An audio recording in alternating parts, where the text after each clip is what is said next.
Hi friends, welcome to Harshitha Pranavi kitchen. ಇವತ್ತಿನ recipe ನಾನು ಮೊಳಕೆ ಕಟ್ಟಿದ ಹುರುಳಿಕಾಳಲ್ಲಿ ಬಸ್ಸಾರು ಹೇಗೆ ಮಾಡೋದಂತ ತೋರಿಸ್ತೀನಿ. ಈ ಸಾಂಬಾರಂತೂ ಮುದ್ದೆಗೆ ಅನ್ನಕ್ಕಂದರೆ ತುಂಬ ಚೆನ್ನಾಗಿರುತ್ತೆ. ಹೇಗಂತ ನೋಡ್ಕೊಂಬರೋಣ. ನಾನಿಲ್ಲಿ ಒಂದು 200 ಗ್ರಾಮಷ್ಟು ಮೊಳಕೆ ಕಟ್ಟಿದ ಹುರುಳಿಕಾಳು ತೊಗೊಂಡಿದ್ದೀನಿ. ನೆಕ್ಸ್ಟ್ ಇಲ್ಲಿ ಒಂದು ಈರುಳ್ಳಿ, ಒಂದು ಟೊಮೊಟೊನ ಇದು ಒಗ್ಗರಣೆ ಹಾಕೊಳ್ಳೋದಕ್ಕೆ ಈ ಥರ ಕಟ್ ಮಾಡಿ ಇಟ್ಕೊಂಡಿದ್ದೀನಿ. ನೆಕ್ಸ್ಟು ಇದು ಮಸಾಲೆ ಗ್ರೈಂಡ್ ಮಾಡ್ಕೊಳ್ಳೋದಕ್ಕೆ ಸ್ವಲ್ಪ ಕೊತ್ತಂಬರಿ, 1 ಇಂಚ್ ಶುಂಠಿ, ಒಂದು ದಪ್ಪ ಸೈಜಿಂದ ಈರುಳ್ಳಿ, ಒಂದು ಟೊಮೊಟೊ, ಒಂದು 2 ಟೇಬಲ್ ಸ್ಪೂನ್ ಕಡಲೆ, ಒಂದು ಸ್ವಲ್ಪ ಕಾಯಿ, 2 ಚಕ್ಕೆ, 2 ಲವಂಗ, ಇಲ್ಲಿ ಒಂದು 2 ಟೇಬಲ್ ಸ್ಪೂನಷ್ಟು ಸಾಂಬಾರು ಪುಡಿ ತೊಗೊಂಡಿದ್ದೀನಿ ನಾನು. ನೆಕ್ಸ್ಟ್ ಇಲ್ಲಿ 2 ಆಲೂಗೆಡ್ಡೆನ ಈ ಥರ ಸಣ್ಣದಾಗಿ ಕಟ್ ಮಾಡಿ ಇಟ್ಕೊಂಡಿದ್ದೀನಿ. ಒಂದು 5 ಟೇಬಲ್ ಸ್ಪೂನಷ್ಟು ಆಯಿಲು, ಸ್ವಲ್ಪ ಉಪ್ಪು.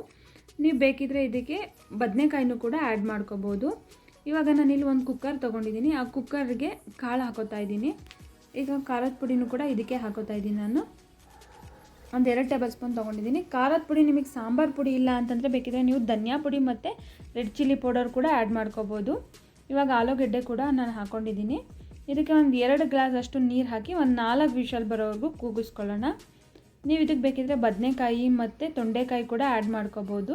ಅದು ಆಪ್ಷನಲ್ಲು, ಬೇಕಿತ್ತಂದರೆ ಮಾಡಿಕೊಡಿ. ಈಗ ಇದನ್ನು ವಿಷಲ್ ಹಾಕಿಸ್ಕೊಳ್ಳೋಣ. ನೆಕ್ಸ್ಟ್ ಮಸಾಲೆ ಖಾರ ರೆಡಿ ಮಾಡ್ಕೊಳ್ಳೋಣ. ನಾನಿಲ್ಲಿ ಒಂದು ಮಿಕ್ಸಿ ಜಾರ್ ತೊಗೊಂಡು ಅದಕ್ಕೆ ಈರುಳ್ಳಿ ಮತ್ತು ಚಕ್ಕೆ, ಲವಂಗ ಮತ್ತು ಶುಂಠಿ, ಕೊತ್ತಂಬರಿ ಮತ್ತು ಟೊಮೊಟೊ, ಕಾಯಿ, ಕಡಲೆ ಎಲ್ಲನೂ ಕೂಡ ಹಾಕಿ ಇದನ್ನು ಗ್ರೈಂಡ್ ಮಾಡ್ಕೊತೀನಿ. ತುಂಬ ಸಣ್ಣ ಗ್ರೈಂಡ್ ಮಾಡ್ಕೋಬೇಕಾಗುತ್ತೆ. ಸ್ವಲ್ಪನೂ ತರಿ ಇರಬಾರ್ದು. ಹಾಕ್ಕೊಂಡಿದ್ದೀನಿ. ಇವಾಗ ಇದನ್ನು ಸಣ್ಣ ಗ್ರೈಂಡ್ ಮಾಡ್ಕೊಳ್ಳೋಣ. ಅಲ್ಲಿವರೆಗೂ ನಾವು ಒಗ್ಗರಣೆ ಹಾಕೊಬರೋಣ. ಇದನ್ನು ಗ್ರೈಂಡ್ ಮಾಡ್ಕೊಂಡು ನೆಕ್ಸ್ಟು ಸಾಂಬಾರಿಗೆ ಒಗ್ಗರಣೆ ಹಾಕೊಳ್ಳೋಣ. ನಾನೆಲ್ಲ ಒಂದು ಪಾತ್ರೆ ಇಟ್ಕೊಂಡಿದ್ದೀನಿ. ಅದಕ್ಕೆ ಒಂದು 4 ಟೇಬಲ್ ಸ್ಪೂನಷ್ಟು ಆಯಿಲ್ ಹಾಕ್ತಾಯಿದ್ದೀನಿ. ಈಗ ಆಯಿಲ್ ಬಿಸಿ ಆಗಿದೆ. ನಾನು ಅದಕ್ಕೆ ಟೊಮೊಟೊ ಮತ್ತು ಈರುಳ್ಳಿ ಎರಡೂ ಕೂಡ ಒಟ್ಟಿಗೆ ಹಾಕೋತಾ ಇದ್ದೀನಿ. ಇದನ್ನು ಚೆನ್ನಾಗಿ ಸ್ವಲ್ಪ ಬಾಡಿಸ್ಕೊಳ್ಳೋಣ, ಸ್ವಲ್ಪ ಮೆತ್ತಗಾಗೋವರೆಗೂ. ಫ್ರೆಂಡ್ಸ್, ಅಲ್ಲಿವರೆಗೂ ಯಾರೆಲ್ಲ ನನ್ನ ಚಾನಲ್ಗೆ ಸಬ್ಸ್ಕ್ರೈಬ್ ಆಗಿಲ್ಲ, ಇನ್ನೂ ಪ್ಲೀಸ್ ಸಬ್ಸ್ಕ್ರೈಬ್ ಆಗಿಲ್ಲ ಅಂದರೆ ಸಬ್ಸ್ಕ್ರೈಬ್ ಆಗಿ, ಹಾಗೆ ಲೈಕ್ ಮಾಡೋದನ್ನು ಮಾತ್ರ ಮರಿಬೇಡಿ ಪ್ಲೀಸ್. ನೋಡಿ, ಟೊಮೊಟೊ ಎಲ್ಲ ಚೆನ್ನಾಗಿ ಬೆಂದಿದೆ, ಟೊಮೊಟೊ ಈರುಳ್ಳಿ ಎಲ್ಲ. ಇವಾಗ ಇದಕ್ಕೆ ನಾನು ಅವಾಗೆ ರುಬ್ಬಿಟ್ಕೊಂಡಿದ್ದೆಲ್ಲ ಮಸಾಲೆ ಖಾರ ಹಾಕೋತಾ ಇದ್ದೀನಿ. ಇದನ್ನು ಒಂದು ಮಸಾಲೆ ಖಾರನ ಒಂದು 5 ನಿಮಿಷ ಫುಲ್ಲು ಲೋ ಫ್ಲೇಮಲ್ಲೇ ಇಟ್ಟು ಸ್ವಲ್ಪ ಚೆನ್ನಾಗಿ ಕುದಿಸ್ಕೋಬೇಕು. ಮಸಾಲೆ ಚೆನ್ನಾಗಿ ಕುದಿಬೇಕು, ಹಸಿ ವಾಸನೆ ಹೋಗಬೇಕು, ಸ್ಮೆಲ್ಲೆಲ್ಲ ಹೋಗೋ ಥರ ಕುದಿಸ್ಕೊಳ್ಳೋಣ ಚೆನ್ನಾಗಿ. ನೋಡಿ, ಈಗ ಆಗಿದೆ. ಮಸಾಲೆ ಚೆನ್ನಾಗಿ ಕುದ್ದಿ ಕಲರು ಕೂಡ ಚೇಂಜ್ ಆಗಿದೆ. ಈಗ ನೋಡಿ, ಕಾಳು ಕೂಡ ಬೆಂದಿದೆ. ಇವಾಗ ಅದನ್ನು ನಾವು ಸೋಸ್ಕೊಳ್ಳೋಣ. ನೀರು ಮತ್ತು ಕಾಳನ್ನು ಸಪ್ರೇಟ್ ಮಾಡ್ಕೊಳ್ಳೋಣ. ಈ ಥರ ಜಾಲ್ಡಿ ತೊಗೊಂಡಿದ್ದೀನಿ ನಾನು. ಜಾಲ್ಡಿ ತೊಗೊಂಡು ಪಾತ್ರೆಗೆ ಸಪ್ರೇಟಾಗಿ ಸೋಸ್ಕೊತಾ ಇದ್ದೀನಿ. ಈ ಸಾಂಬಾರಿಂದ ನೀರು ಸಪ್ರೇಟು, ಕಾಳು ಬೆಂದಿರೋದು ಮತ್ತು ಕಾಳು ಸಪ್ರೇಟ್ ಮಾಡ್ಕೊಳ್ಳೋಣ. ನೋಡಿ, ಇದು ಸಪ್ರೇಟ್ ಮಾಡ್ಕೊಂಡಿದ್ದೀನಿ ನಾನು ಇವಾಗ.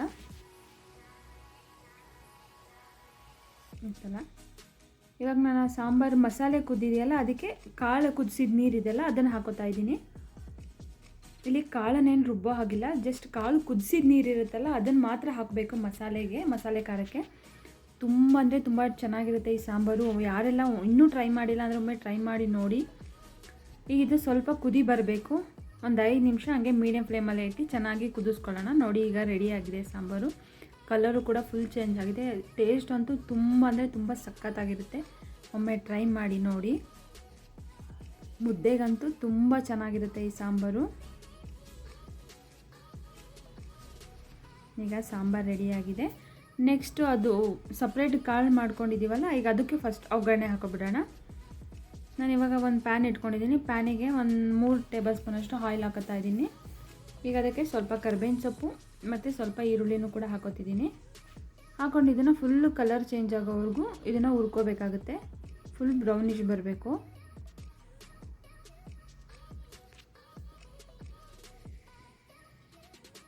ಮೀಡಿಯಮ್ ಫ್ಲೇಮಲ್ಲೇ ಇಟ್ಟು ನಿಧಾನ ಹುರ್ಕೊಳ್ಳಿ, ಕಲರ್ ಫುಲ್ ಚೇಂಜ್ ಆಗೋವರೆಗೂ. ಈಗ ಇದಕ್ಕೆ ಸ್ವಲ್ಪ ಸಾಲ್ಟ್ ಕೂಡ ಹಾಕೋತಾ ಇದ್ದೀನಿ. ಯಾಕಂದರೆ ಸಾಲ್ಟು ಬೇಗ ಈರುಳ್ಳಿ ಬೇಯುತ್ತೆ ಮತ್ತು ಈರುಳ್ಳಿ ಕೂಡ ಉಪ್ಪು ಚೆನ್ನಾಗಿ ಹಿಡಿಯುತ್ತೆ. ನಾವು ಆಲ್ರೆಡಿ ಕಾಳಿಗೆ ಕೂಗಿಸುವಾಗ ಸ್ವಲ್ಪ ಉಪ್ಪು ಹಾಕೊಂಡಿರ್ತೀವಿ, ಹಾಗಾಗಿ ನೋಡಿ ಹಾಕೋಬೇಕಾಗುತ್ತೆ. ಈಗ ನೋಡಿ, ಈರುಳ್ಳಿ ಫ್ರೈ ಆಗಿದೆ. ಈಗ ಇದಕ್ಕೆ ನಾನು ಕಾಯಿನೂ ಕೂಡ ಹಾಕೋತಾ ಇದ್ದೀನಿ. ಕಾಯಿ ಹಾಕಿ ಒಂದು 30 ಸೆಕೆಂಡಷ್ಟು ಮಾತ್ರ ಹಂಗೆ ಮೀಡಿಯಮ್ ಫ್ಲೇಮಲ್ಲಿ ಇಟ್ಟು ಉರಿಬೇಕು. ಅಂದರೆ ಕಾಯಿಂದ ಸ್ವಲ್ಪ ಹಸಿ ವಾಸನೆ ಹೋಗೋವರೆಗೂ ಅಷ್ಟೇ ಸಾಕು. ತುಂಬ ಸೀಸಬೇಡಿ, ಮೀಡಿಯಮ್ ಫ್ಲೇಮಲ್ಲೇ ಇಟ್ಟು ಮಾಡ್ಕೊಳ್ಳಿ. ಈಗ ಆಗಿದೆ. ಇದು ಕಾಯಿ ಮತ್ತು ಈರುಳ್ಳಿನೂ ಕೂಡ ಹುರ್ಕೊಂಡಿದ್ದೀನಿ. ನೆಕ್ಸ್ಟ್ ಇದಕ್ಕೆ ನಾನು ಕಾಳನ್ನ ಆ್ಯಡ್ ಮಾಡ್ಕೋತೀನಿ. ಉಪ್ಪನ್ನ ನಾವು ಆಲ್ರೆಡಿ ಮೊದಲೇ ಕಾಳಿಗೆ ಹಾಕ್ಕೊಂಡಿರ್ತೀವಿ, ಹಾಗಾಗಿ ನೋಡಿ ಉಪ್ಪು ಹಾಕ್ಕೊಳ್ಳಿ. ಈಗ ಆಗಿದೆ, ಕಾಳು ಹಾಕಿ ಇದನ್ನು ಚೆನ್ನಾಗಿ ಮಿಕ್ಸ್ ಮಾಡ್ಕೊಳ್ಳೋಣ. ಈರುಳ್ಳಿ ಮತ್ತು ಕಾಯಿ ಎಲ್ಲ ಚೆನ್ನಾಗಿ ಮಿಕ್ಸ್ ಆಗೋ ಥರ ಪಲ್ಯಕ್ಕೆ ಮಿಕ್ಸ್ ಮಾಡ್ಕೊಳ್ಳೋಣ. ಈಗ ರೆಡಿಯಾಗಿದೆ ಫ್ರೆಂಡ್ಸ್. ಯಾರೆಲ್ಲ ನನ್ನ ಚಾನಲ್ನ ನೋಡ್ತಿದ್ದೀರಾ ಎಲ್ರಿಗೂ thank you for watching friends. ಈ ಕಾಳು ಕೂಡ ರೆಡಿಯಾಗಿದೆ, ಸಾಂಬಾರು ಕೂಡ ರೆಡಿಯಾಗಿದೆ. ತುಂಬ ಅಂದರೆ ತುಂಬ ಚೆನ್ನಾಗಿರುತ್ತೆ. ಮುದ್ದೆ ಅನ್ನಕ್ಕಂತೂ ಸಖತ್ ಅಂದರೆ ಸಖತ್ತಾಗಿರುತ್ತೆ. ಒಮ್ಮೆ ಟ್ರೈ ಮಾಡಿ ನೋಡಿ. Thank you for watching.